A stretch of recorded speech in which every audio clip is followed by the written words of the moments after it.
So Ubisoft has been slowly dropping more gameplay of Assassin's Creed Shadows, and we have a pretty extensive look at more stealth and combat mechanics, some AI changes and whatnot. We have 8 or so new videos and a big blog post explaining it, but the gist of it is that Ubisoft wants to make some drastic changes to the way we approach stealth combat, the way we detect things in the environments, as well as how we engage in combat. And some of these changes sound quite refreshing, but we're going to reserve judgment for the full release.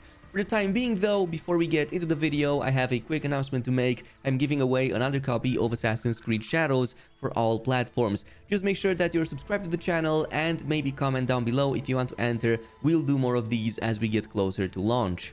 That being said, some of the changes to combat AI seem quite interesting, so I want to start with those. In Shadows, certain enemy types can completely deny your assassinations, and it's not just purely based on the difference in levels. So samurai cannot be assassinated when caught in a smoke bomb. Instead, they will quickly evade the smoky area, which is actually quite the smart thing to do. Samurai also are a lot more prone to deny assassinations, and they can even slice bushes when searching for you, which removes options to hide, unlike regular soldiers and servants who are easy prey, especially when you drop smoke bombs. Now keep in mind, assassination denies aren't completely new either. In the past, you couldn't just one-shot enemies that were too overleveled in some of the modern age Assassin's Creed games, especially in terms of elites that were able to block off some of your assassinations. The fire lakes back in Origins also come to mind here, but now extending that mechanic gives more meaning to careful planning and also taking advantage of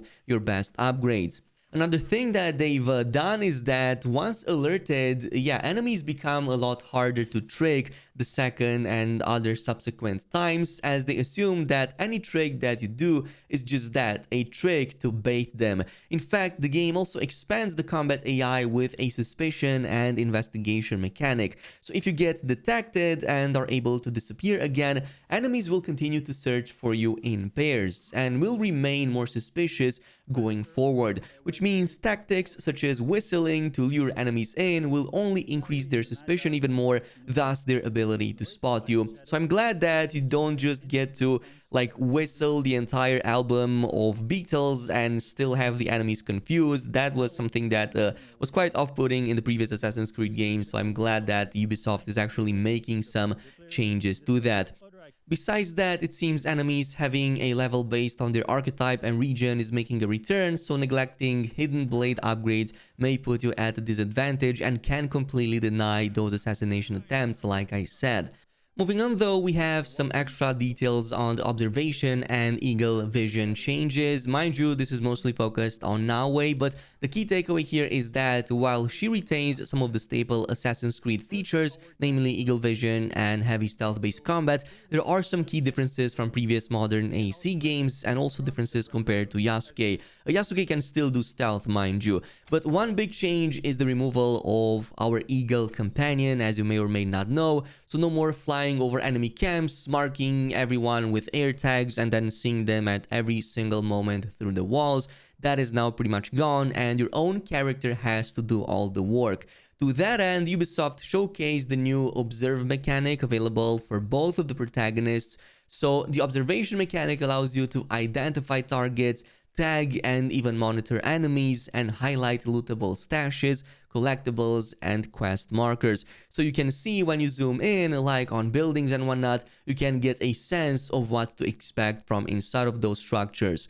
Meanwhile, for synchronization points, some recent leaks showcase that they no longer auto-spin and mark all points of interest around you. Instead, you get to highlight manually when closely examining different nearby locations from, of course, a vantage point, which personally I'm quite a fan of. I did want to see some changes to that after playing games like BG3 and Elden Ring, even Dragon's Dogma. I kind of have a newfound appreciation for games that don't just spoon feed you every bit of information, especially in forms of endless checklists. I think that may help a bit with some of the side content creep that recent AC games were kinda guilty of. In terms of the Eagle Vision, the classic Eagle Vision is also going to make a return, but exclusively made for Naue, which is going to be done via dedicated stealth upgrades. So the classical seeing enemies through walls is still there if you enjoy that. And you'll see different colors for combat enemies and servants as well, red and like a yellow-orange tint for the servants. Mind you that both Observe and Eagle Vision work independently, revealing a different set of information, but Nawe can actually combine both of them, both to reveal, observe, and tag enemies through walls. Moving on next though, let's also talk about stealth. I found stealth quite lackluster in some of the recent AC games, especially in Valhalla, but even in Mirage it felt like pretty much the same as it's almost always been. Shadows, however, brings a few new toys to fiddle with, including the ability to stay in the shadows, but yeah, there's also the prone mechanic. So hiding in shadows will make us essentially invisible to enemies, especially during nighttime. Plus, during nighttime, any pocket of shadow becomes a dynamic hiding spot which you can progress without being seen. This applies both to interiors and exteriors. And Ubisoft talked about their new lighting engine in the past, especially in the first gameplay reveal video. But the gist of it is that we don't just get to use existing shadows, we can also create our own. And there are many light sources, such as lanterns, that we can extinguish, providing us a remarkable edge, especially when playing on higher difficulties. Now, because of this bigger emphasis on pretty much being almost invisible to your enemy, there's also going to be a bigger focus on sound, and it will play a bigger role in enemy detection. So when we sneak around, floors will creak and pop, and footsteps will make noise that can alert nearby guards, especially if you attempt to sprint in a highly guarded area. So while the cover of darkness will provide a remarkable edge, it won't be quite as OP as it sounds and still give the enemy a chance to detect you, which I guess makes for some pretty good gameplay.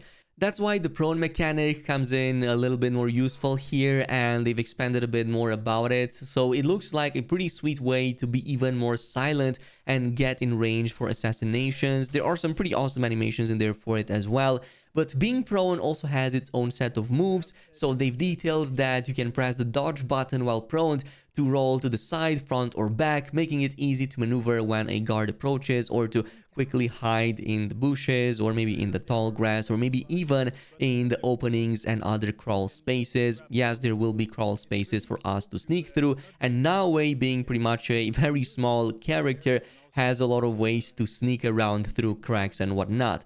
Yeah, so pretty much that, but let's also talk about some of the Shinobi arsenal. We do have some details of what Nawe has access to. So we're going to get the smoke bombs once again, super OP in the previous games, both to escape and assassinate targets, which yeah, helps a ton because double assassinations are also making a comeback in shadows. So now we can pull double assassinations by equipping the Tanto and unlocking the skill for it to eliminate two enemies that stand next to each other, whether from the ground or from above. But with the AI changes to the Samurai especially, some of these moves may have a limited effect. Like I said, some of them have the chance to deny your assassinations. Shinobi Bells is another weapon made for distraction and to lure targets away, giving you more opportunities to sneak past them.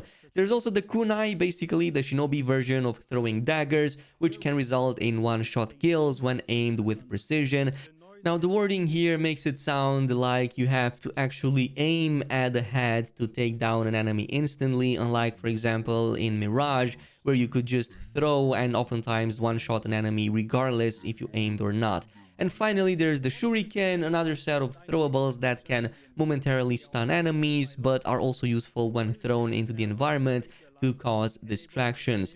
And there's one final thing I do want to talk about, which is the very funny, pretty much enemy grabs. So enemy grabs are nothing new, of course, but there are some new animations here. You can pretty much grab enemies by the ponytails and basically silently carry them over to a hidden spot where you can assassinate and hide their bodies. The second thing is that in Shadows, if you want to assassinate someone from a stalking bush, you have to manually grab them and then manually pull them in, and only then can you dispatch them. In the previous games, if you were to, like, for example, see an enemy go by, you could just grab them and the character would automatically assassinate them and pull them in. So yeah, some of these are new. A lot of these animations, in fact, seem much quicker and much better than compared to some of the older AC games. So hopefully this level of quality will persist.